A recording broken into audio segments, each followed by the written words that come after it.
All right, we're going to continue today with our series, Prophecy, the Journey. Anybody in here has a word in their lives? Something spoken over you? A prophecy? Yes? All right. Years ago, my brother was insisting that I would watch a movie with him. Now, when he said the title of the movie, I said, I'm too old to be watching that. He wanted me to watch Batman Begins. And so I said, I'm too old to be watching those things. You know, that those are not for adults. Those are kids' themes. And so, I understood the culture here was a little different. You know, where I came from, video games were for kids. Kids, just kids.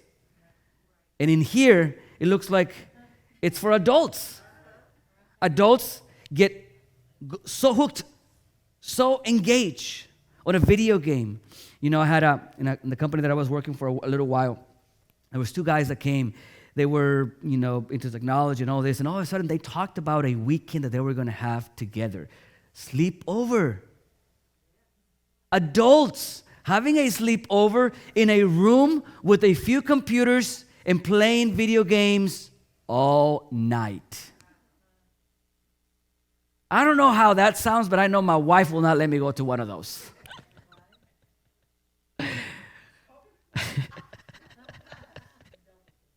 So, anyways, I'm just kidding.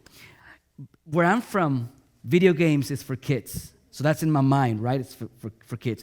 And certain themes are for kids. However, later on, I ended up watching the second movie, not the first movie of Batman, and I realized that it was a complete different thing than what I thought, than what I had in mind.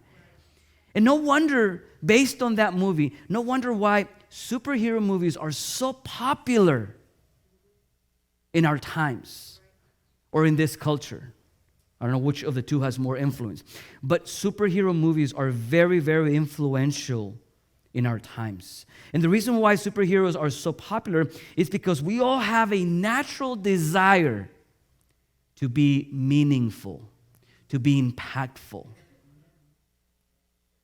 There is something inside of you and inside of me that immediately connects with the idea of a superhero. That you think something in that person is also in you. You may not like or agree some of the things, but I have never met a child that when I ask, what do you want to become when you grow up? I've never met one that would say, I want to be a nobody. I want to be mediocre. I've never met a child that had such desires. Every one of them had an amazing idea of what their future could be. For many years, I thought Benji would stick with the idea that he wanted to be a Ninja Turtle. But that changed. Yes, thank God that changed. But we all have in us, inside of us, the idea of being something in life, of being impactful, of being a blessing, of becoming truly something. You see, I grew up admiring Abraham, Joseph, even Jacob. I grew up admiring Jacob, as messy as he was. Moses, Joshua, David, Peter, Paul. We all have something for heroes. We all look for them everywhere. We look for our dad, our mom. We look for somebody close to us that is impactful and successful, and we immediately try to imitate some things because there is something in us that pulls us, that draws in that direction. But you see, the superheroes that we see on TV are a little different than the superheroes that we hear in the Bible. In the sense that the superheroes on TV have a lot of science fiction next to them. And what we get from the Bible is not science fiction. It's real. It's so real that the Bible doesn't hide how imperfect these people were. The Bible doesn't hide that the father of our faith, the father of faith, Abraham, lingered around way too long. You know that, but yet he's still known as the father of faith. because he believed God. And yet it took him years to actually really fully embrace what God had said. And then we hear about David and how amazing David was, who also was a murderer. So they're very, very real. And you see, none of these heroes that I presented to you right now were bitten by an animal. None of them. None of them had a powerful armor suit. None of them were rich. Well, actually, Abraham was very. But anyways, they were all regular humans like you and me, and yet they did amazing things. When we look at their stories, we believe that just the way that God used them and moved in them, He can move in us too. You see, you may not be able to part the Red Sea. You may not be able to do that. But you might be able to contribute to your city, to your community, to your church in such a way that you will be able to help deliver people in the same way that Moses did. You may never be fed by the ravens like the prophet was. But what if God allows somebody to come to you and bless you in the right moment? So please hear me on this. As human as they were, because they knew fear, they had doubts, they felt weak, they didn't always knew everything, they had mistakes, but somehow they became significant. They became impactful. And as you look through the Bible and you find any hero that you admire in the Bible, there is one common moment they all share. And I'm going to call this moment a prophetic moment. They all had one moment where human desires met divine authority. You see, the difference or how you become a hero to some people, it's not just on your desires, your ability, on your knowledge, but it is on actually experiencing that moment that takes you from a regular human to a person that is willing to sacrifice its own life in order to obtain what was promised. That is a powerful moment. You know, just a little bit back, I was reading on some of the people that did amazing things for God. And one common denominator is that they all had something they were willing to die for. What is that something? And it is not just, well, I know that Jesus died for me.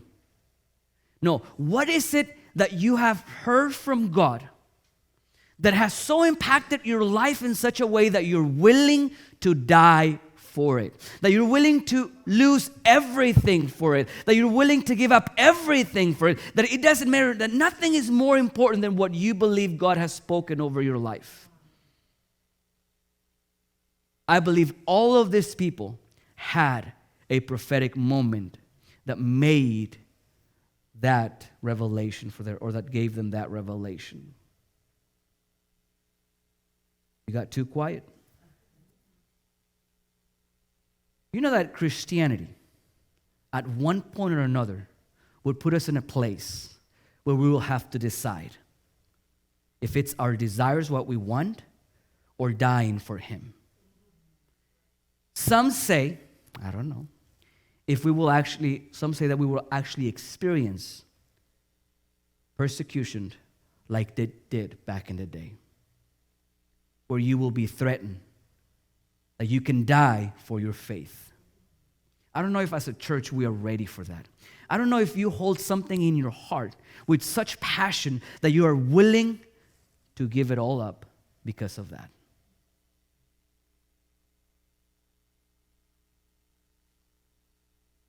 A good question. I've been asking God, Lord, I love you. I've been going after you all of my life. And I am sure of my convictions. I am positive of all those things. But please reveal to me that very thing that I will be willing to die for. Not just preach, not just speak, but allow me to have such revelation of whatever it is that you have that I will be willing to die for, that I will not negotiate, that I will not go around, that I will stay steadfast, firm on what you have said. Pastor, you don't have that? I don't know. We'll see. When the moment comes, we'll see. So we're continuing our series on prophecy today. Prophecy, the journey. Last week we talked about how prophecy has three elements. Prophecy, in the most basic sense, is simply a message from God. So it has three elements. A word from God. This word reveals a destination. So when you receive the word from God, you immediately picture something. Immediately. When you hear from the prophet, this is what God is saying, this is what God is doing, you immediately picture something. And I was mentioning to you Naaman. Remember 2 Kings chapter 5? When he immediately heard from the prophet, go and wash 7 times and you will be healed. He received the word immediately. The destination was healing. He received the word, a word from God, that immediately brought a revelation of a destination for him. So there's two elements right there. Message, or the word from God, the destination, and number 3 is the journey from where you receive the word to your destination. Whatever that is. Healing, transformation, restoration, whatever that is. But today we will focus on the first part, on the word element in prophecy. Tell the person next to you, you were created in Christ Jesus for good works.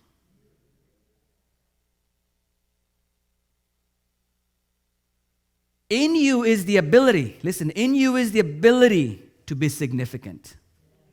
We all want to be significant. We all want to be impactful. We all want to do great things. We all do. In you is the ability to do significant things. In you is the ability to be impactful. You were designed for that. And all of that starts with the prophetic moment. All of that starts with the prophetic moment. Abram had it. Moses had it. They all had a prophetic moment that triggered a journey to a wonderful destination. They all had it. If you're going to do what you were created for, at one point in your life, you need to have a moment where prophecy meets with you, where a message from God is revealed to you. This prophecy could be delivered through a messenger, a prophet, a minister. But don't limit God to that. Usually, when it's a messenger, it starts like, thus saith the Lord. The word of the Lord came to me. But please, don't limit God to just that. It could also be a revelation. It could also be a revelation. You see, you could hear from God. It may be just through a dream. It may be through the radio station. Yes? But one of the reasons why it's very important that we engage in this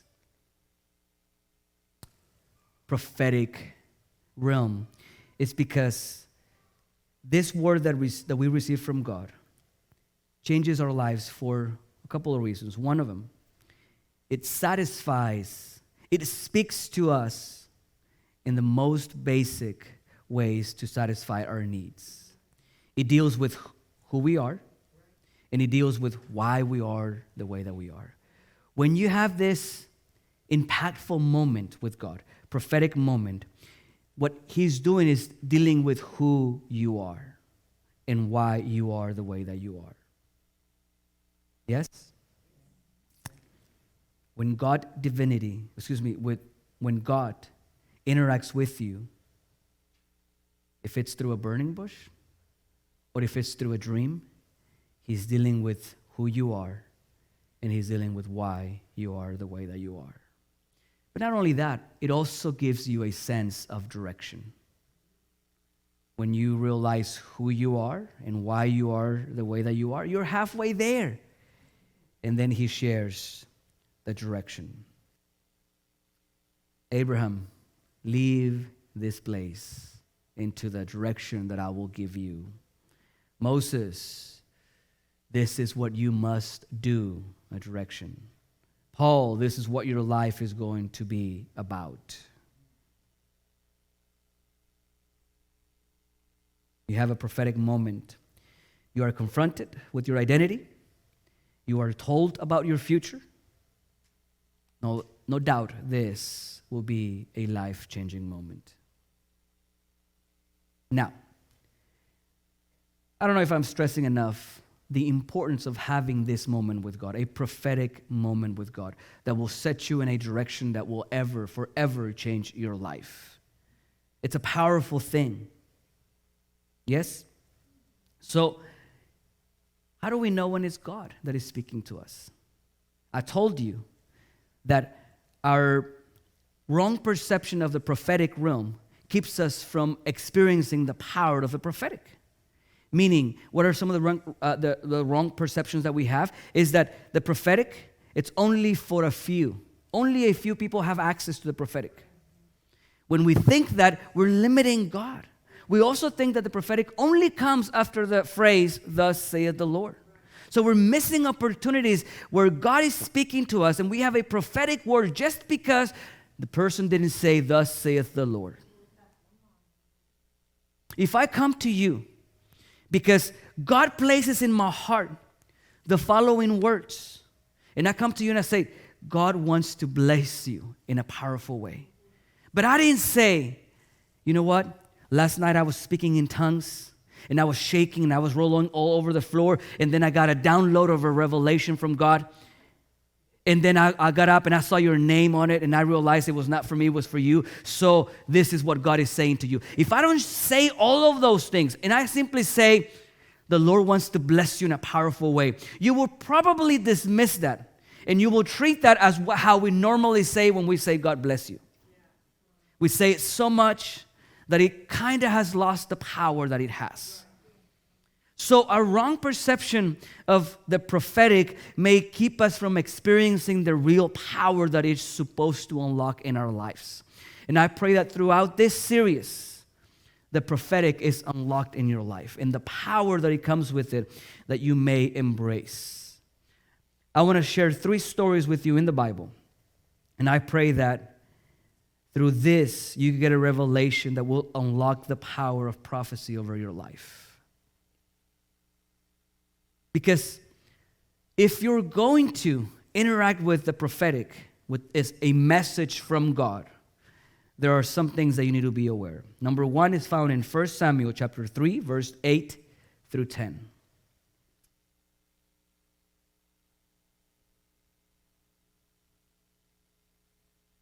I'm going to call this one right here. For the next few minutes, we're going to cover the sound of His voice.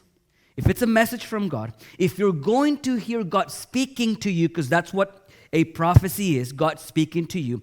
If it's through a man of God that says, thus saith the Lord, or if it is through a revelation that you get while you're driving and you see a donkey on the right side, and you think that God is speaking to you some sort of revelation, regardless of where you get this and how it happens, if it's a burning bush, or if it's just simply a voice that you hear, whatever it is, right?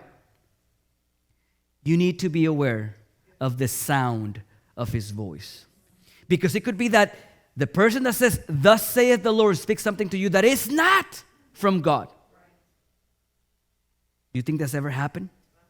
That someone said, thus saith the Lord? We have to be really careful. Because there is a huge responsibility of saying, thus saith the Lord. And if you're a man and a woman of God, even if you don't say, "Thus saith the Lord," there is a huge responsibility of speaking in behalf of God. So, in this difficult task that we have of interacting with the prophetic, we have to realize, we have to be aware of the sound of his voice. And the Lord called Samuel again the third time. So as you read the first verses, you would hear that Samuel hears his name. Someone is calling out his name. And immediately he says, "Huh? You call me?" Gets up and goes to Eli. And again, and again, and again. And the Lord called Samuel again the third time. So he arose and went to Eli and said, "Here I am, for did you call me? For you did call me." Then Eli perceived that the Lord had called the boy. Let's keep reading. Therefore, Eli said to Samuel, "Go lie down, and it shall be, if he calls you, that you must say, 'Speak, Lord, for your servant hears.'" So Samuel went and lay down in his place. Now the Lord came and stood and called, as at the other times, "Samuel, Samuel." And Samuel answered, "Speak, for your servant hears." The sound of his voice. If you're going to be involved, if you're going to interact, if you want this moment that will unlock the power in your life, because that's what it is. That's what a prophetic moment is. God has already placed everything inside of you. There's everything that you need inside of you for every season in your life. But what a prophetic moment does is it activates, it opens the door for you to walk into the next season of your life. And if you are going to interact, which I beg of you that you should desire to hear this voice that will unlock this power in your life. If you're going to do this, you need to be familiar with the sound of his voice. People often speak of the desire to hear God.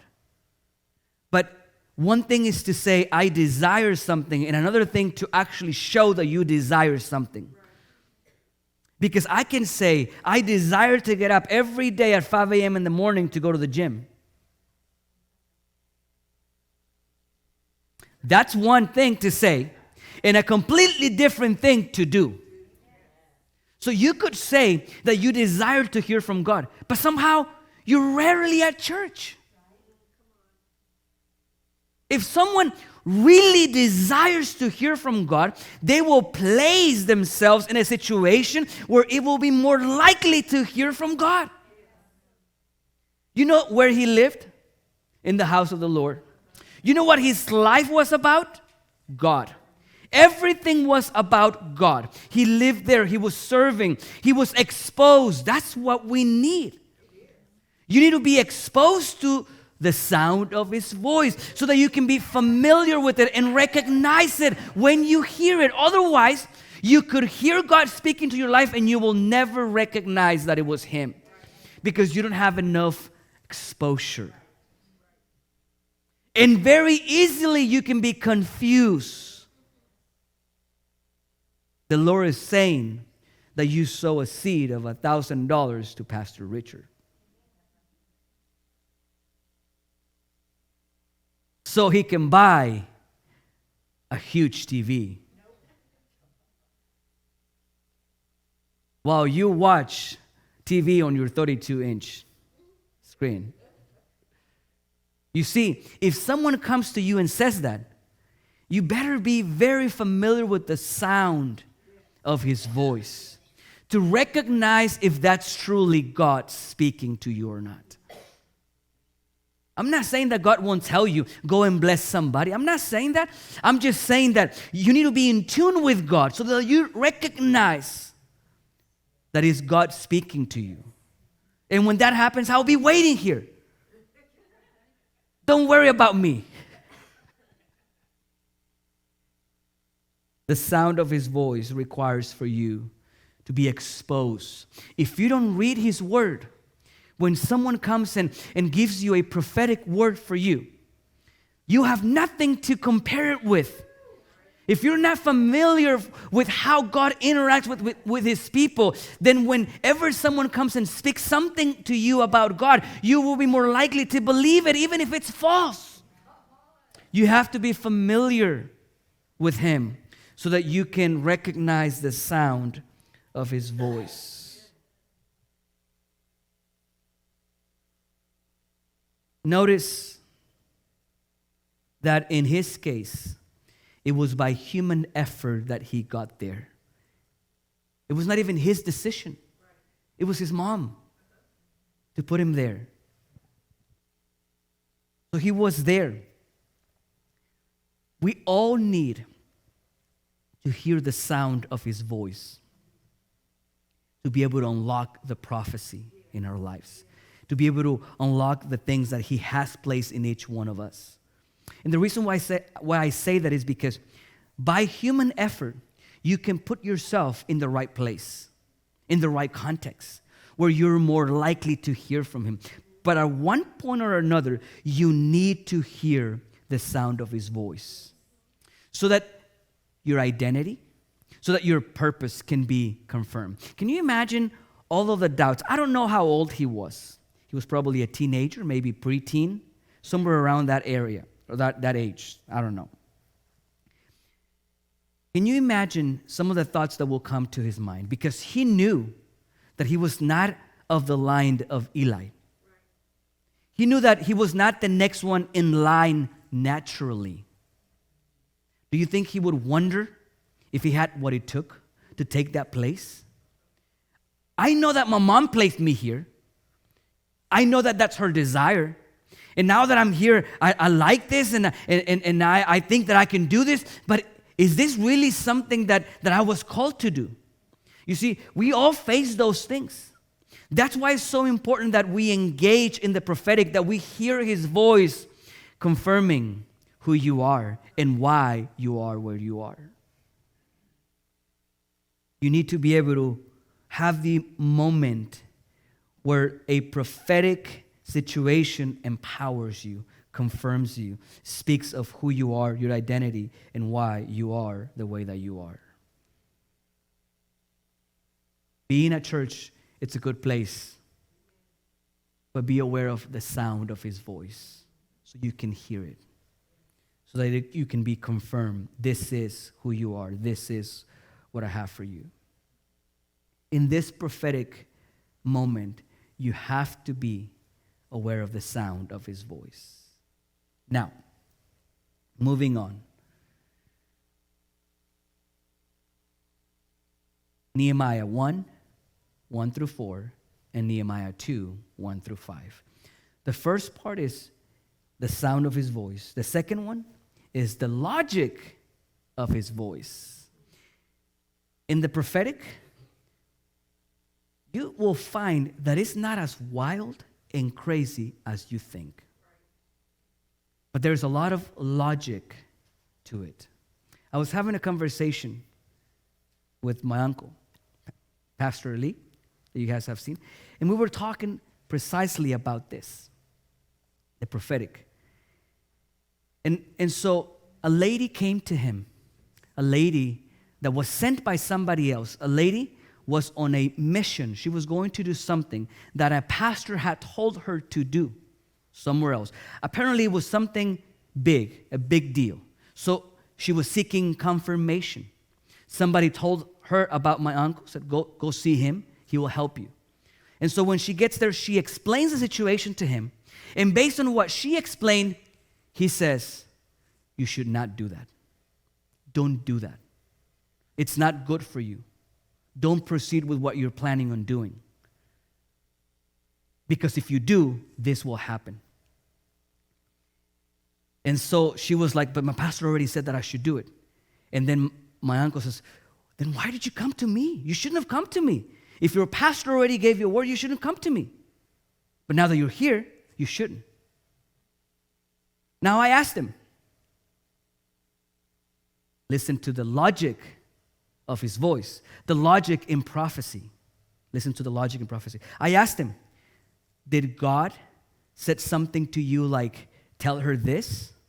Or was that because of your knowledge of who God is and how God acts, that when you see that scenario, you say, don't do that. You see, I don't have to say, thus saith the Lord, stay away from that merriment. I don't have to say that. I don't have to say, thus saith the Lord, stay away from those drugs because they will kill you. I don't have to say, thus saith the Lord, stay away from that because of this. No, I know how God acts. God says, if you obey me, I will bless you. If you disobey me, you will be cursed. If you do what I've asked you to do, all of these blessings will chase you, will go after you. They will overtake you. You will have to say, stop blessing me. But if you disobey me, doesn't matter what you do, will not prosper. I don't have to be a prophet to say that. You know why? Because there is logic in prophecy. If someone comes to you and tells you, you keep living the same way that you're living, yet God is going to bless you, you should really, really be concerned with that prophecy. There is logic in his voice. And this is what I mean by that. Let's read the first verses. The words of Nehemiah, the son of Hakaliah. Good enough. It came to pass in the month of Chislev. Thank you. In the 20th year, as I was in Shushan, the citadel,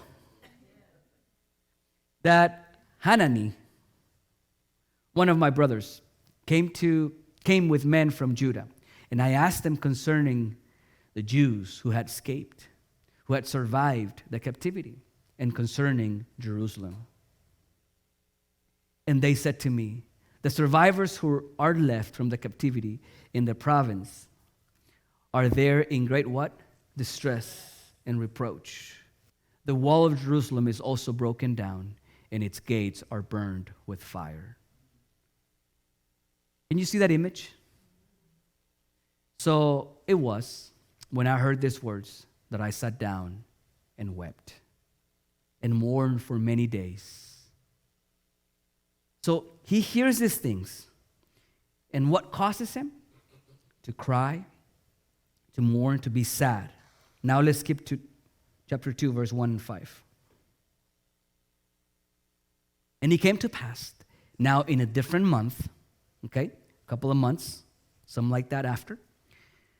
Not a couple of days from what we read, but a couple of months at least. In the 20th year of the king Artaxerxes, when wine was before him, that I took the wine and gave it to the king. Now, I had never been sad in his presence before. Therefore, the king said to me, why is your face sad since you are not sick? This is nothing but sorrow of heart. So I became dreadful, afraid, because he could die. And said to the king, my king, live forever. Why should my face not be sad when the city, the place of my father's tombs, lies waste and its gates are burned with fire? The king said to me, what do you request? So I prayed to the God of heaven and gave him the plan. That's it. Just to 4. So what do we have here? Let's review the scenario, okay? We have men that come from a place that is in distress, broken down, in ruins. They share this information with Nehemiah. The second thing that happens is he gets extremely sad and broken, and he starts praying. And the next thing that you see is now he has a plan to go and restore, to go and do something about it.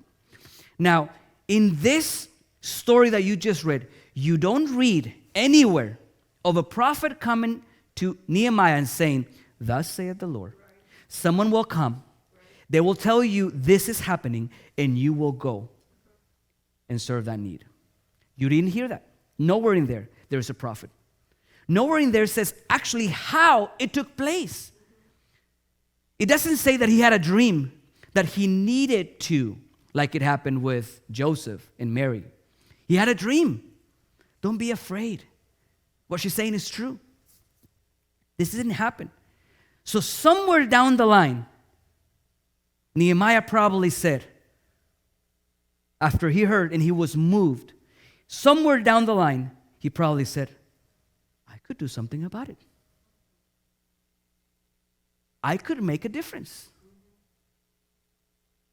You notice how Samuel heard a voice so that he could make a difference in his generation? He didn't hear a voice, much like many of us don't hear a voice. I mean, I don't know anybody personally that has said, I heard the voice of God like this. For many of us, it's a hunch, it's a thought, it's an idea. But you see, all of this are very logical. Why do I say logical? Do you think it's a coincidence? How convenient it is that the necessity it's exposed to a man that can actually make a difference. Because Nehemiah had influence. He was politically involved and he had a high rank. He had a direct connection with the king. He had all of the resources needed to fulfill that need. That is logical. That God will present you with a need, and all of a sudden you feel like you can do something about it. How convenient was that? Was that a coincidence? No. If there is a need and you have a gift that actually fits perfectly in that need, please don't wait for the prophet. Don't wait for the prophet. Someone out there, it's in ruins. Waiting for someone to recognize that prophecy is actually very logical. Prophecy is very logical. If you have the resources, God is looking at you. If you have what is needed, God is looking at you. You see, in a situation when you have parents and both kids are, not both kids, one kid is struggling with something that he doesn't have, and the other one has it. Guess what a parent does? They look at the other one. Don't be like that. Share. Give him a little piece. Isn't that how it works? No, not sometimes. God has two children, two kids. One is in great need, and the other one has the opportunity to be a blessing. You don't think that God looks at the other one and says, don't be like that. Give him a little piece. I'll tell you how this works, and this is truly another prophetic moment in my life. I was at Covenant Church listening to a preaching. Excuse me, not a preaching. It was the offering. Somebody was picking up the offering, but he was a guest speaker. It was not someone from the church. And he was saying how it was one holiday season that his relatives from his wife's side came to his house. And they, feels like, based on what he was saying, overstayed. Right? So towards the end of their, trip, whatever, they were at a restaurant, and there were a few of them. Father-in-law, brother-in-law, there were a few of them, right? And at the end of the meal, he said, he waited there. All he wanted to see was that they would make an attempt to pull their wallet to suggest that they will pay. That's all he was looking for. And he said none of them did. All of them waited for him to pay. He said, I was frustrated. And I was upset. I was complaining to God. And this is what he said. But I felt like God spoke to me very clear in that moment. He said, if you have a problem writing the check with the amount that I tell you, I will put those funds somewhere else with someone who doesn't have a problem writing that. You see, don't wait for a dream or a vision. If there is a need that is moving your heart, because I understand not every need moves our hearts, and that's okay. Don't feel bad for that. Don't feel bad because you're not as passionate about this need as that person. You know why? Because probably your resources were not designed for that need. It's that what moves your heart that God has equipped you for. It's when you have the resources. Remember Esther? You think it was a coincidence for such a time as this. How convenient for God it was that she was in the palace. Don't wait for the prophecy. If you see a need, it's logical.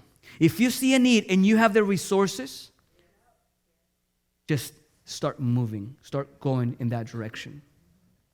Please. How different our world around us would be if we would stop waiting for thus saith the Lord and recognize that prophetic moments are always around us because God is always communicating with us. And with every word, something is released in our lives.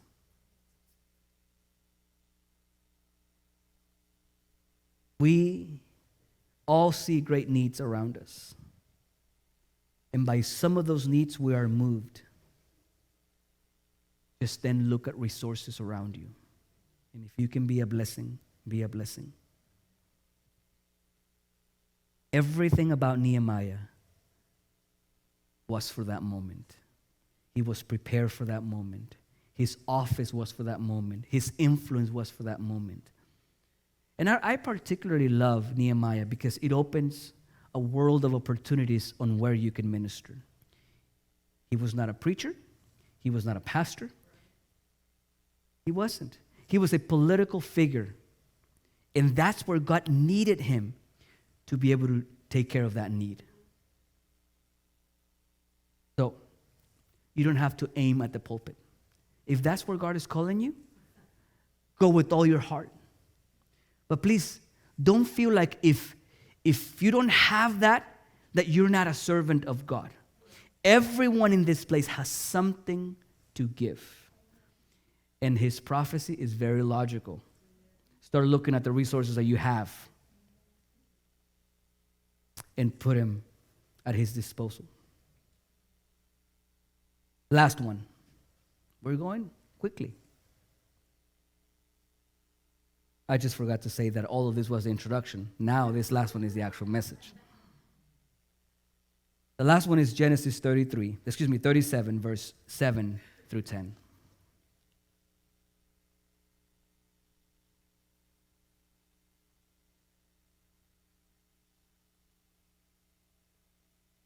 There we were, binding sheaves in the field.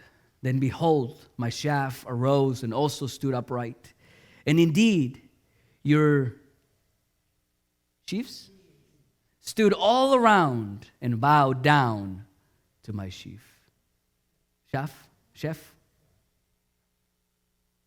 Doesn't matter. Thank you. Thank you. And his brothers said to him, shall you indeed reign over us? And I want to put pause in here. Mainly because you already know this story, right? Then he goes on to have a similar dream with the stars, the sun, and the moon, right?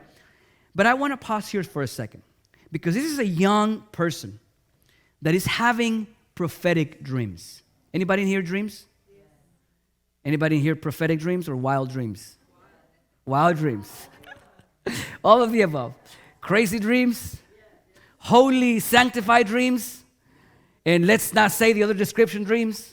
All kinds of dreams. All right. Very good. So, whether it's a dream, a revelation, or a prophet speaking to you, when you hear something from God, when you receive something from God that you consider a prophetic word that is speaking to you about your future, we have to really be careful of finding the real meaning of his voice. So, let's be aware of his voice, the logic in his voice, and number 3, the real meaning of his voice. Because if I am 17, something around his age, if I am 17 years old, 15 years old, 13 years old, and I hear that kind of revelation, that I will be before people and they will be bowing down to me, I'll be like, oh man, when is this going to happen? I like this dream. I love it. Can you give me another dream just to make sure that we're on the same page? And then the next dream gets even brighter because now it's stars and the sun and the moon. So he's loving the dream, I'm sure. And I do want to believe that there is a little bit of immaturity of him. Because he's only focusing on one side of the dream. Because I do believe that there is truth in that interpretation of the dream. Will you reign over us? I do believe that there is an interpretation that justifies that. But I don't think that's the real meaning of the dream. That's not what the dream was for. Or that's not the whole story of the dream or the prophecy. That's why we have to be really careful in really finding the reason for his voice, the real reason for his voice. Because that's not the whole picture, to reign over them. Are you following me? Well, Pastor, what is the whole reason then? If you look at the story, the whole purpose of this dream was to prepare the way for his family. And in preparing the way for his family, getting there and being situated before them, over them, there was a huge price to pay. So, what is the real reason for the voice? And it is to become an instrument. It's not to be praised. It's not to have authority. It's not to do this. It's to be an instrument. Whatever that is to be an instrument. So, if you want to really filter whatever comes into your life as a prophetic word, this is a good way to start. Be familiar with his voice, with the sound of his voice. And then understand that there is logic to his voice. There is logic to his voice. If God is telling you that he's taking you to the mission field in Florida, there is something that is not logical about that. You think I'm exaggerating. But if the mission field is something that you're comfortable and excited and happy about it, and you can't wait until you drive that Mercedes, doesn't sound like the mission field to me. It has to be logical. And number 3, you really have to grasp the main reason for his voice, and it is to be an instrument. The purpose of what he had, or his journey, or this dream, was to have influence and to be able to provide for his family. Let me show it to you with somebody else. Abraham, in chapter 12, receives a prophetic word. In this prophetic word, God tells him, I will make of you a great nation. I will make your name great. I will bless you like you don't imagine. And you will be a what? A blessing. You will be a blessing. So all of that building you up, all of that crescendo, was to end at, and you will be a blessing. And if you want confirmation of that, you find it in chapter 22. I think it's verse 18, where he tells him, your offspring. No, through your offspring, all of the nations of the earth will be blessed. Through your offspring, all of the nations of the world will be blessed. Whatever God is doing in your life, please hear me, it's because you're an instrument. It's never just about you. It's so you can become an instrument. So you can be a blessing to somebody else. So when you think God is speaking to you prophetically, you need to be familiar with the sound of his voice. Meaning, when you hear that, it has to fit in his word. It has to fit in his word. There is only one absolute word of God, and it is the Bible. Everything that people say has to fit inside of that. Everything. Even if Pastor Richard says it. Or especially if Pastor Richard says it. Has to fit in the Bible. And as you go through this, you have to realize that there is logic in the message. Because sometimes you'll hear words that you're not going to like. But listen to the logic behind it. Paul received something that he didn't like. The thorn, he was not happy about it. He was not excited about it. So much so that he asked to be removed. He called it a messenger of Satan. Now, listen to the logic of the prophetic, because there is logic in this that it was not Satan who sent it. He calls it a messenger of Satan. Okay? And he said what the message was about. He said, so that the revelation that I've received doesn't cause me to lose my head, I had this message, this messenger from Satan. So the logic behind that, I can see it very clearly. The logic is God loves you so much that he's willing to hurt you a little bit so that you don't lose your head. So there is logic in the prophetic. It makes sense that God loves you so much. And the last one is that he makes you an instrument. That he makes you the reason why somebody else will be blessed. So please, in this next couple of weeks, evaluate your life. Spend time with God so you can be sensitive to his voice and hear when he's speaking to you. And when I say evaluate your life, I mean it. Look inside of you. There are wonderful resources that God has placed there. There are wonderful offices that God has placed there. Because you will hear somebody coming to you and saying, there is a great need over here, over there. And God has already placed things. Like Miss Emily was saying earlier, there is something special about giving. And that's where that comes from. We all want to be meaningful, impactful. The prophetic releases that power that is already in you. Enables the gifts and resources to be able to bless others in that season. So please listen to the sound of his voice. Understand the logic in his voice. And what's the last one? Recognize the real reason for his voice.